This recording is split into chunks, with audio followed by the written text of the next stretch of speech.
So the other day I decided to do a pour and I really overdid it, and I should have stopped before it got too far, but as I want to do, I just kept fiddling with it until it was basically really overdone and not what I was expecting. So at this point I should have just stopped. It looked fine. I could have left it as it was, but no, I just went on fiddling with it until it was overdone. So the lesson of the day is know when to walk away.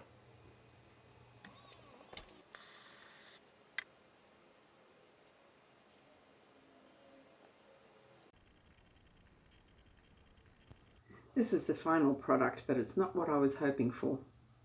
But I was left with a bunch of leftover paints, and I'm going to show you what I did with those. First I covered the canvas with a white, completely covering it. Just use a spatula.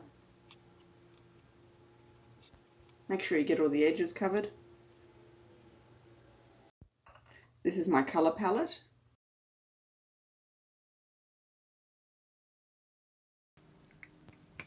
So down in the right hand corner you can see I'm preparing the dirty cup.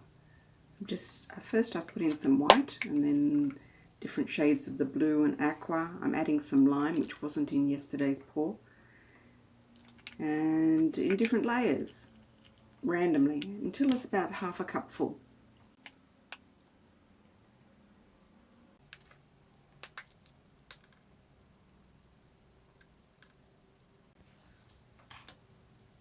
So now I'm just going to dribble the paint across the page diagonally from one corner to the other.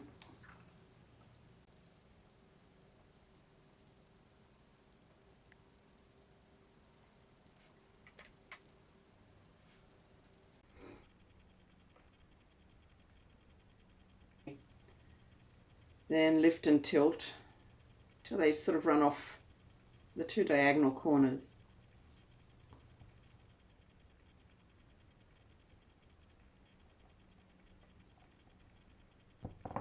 I've got some nice cells popping up. So here I've got a piece of hose that I use to blow to get some feathering on the edges. You can use a straw. This is just a piece of leftover tube. It's a bit longer so I don't have to get so close to the work. So the other end of the tube is in my mouth, and I'm just blowing gently to create those nice little feathery edges.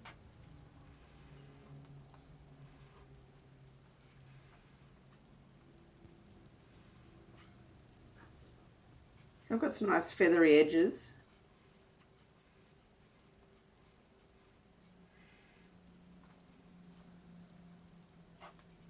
Okay, now I'm getting the blowtorch out just to pop some air bubbles, get some cells coming up.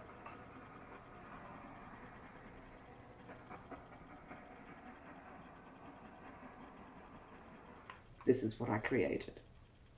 So it was basically a dirty cup pour with some negative space.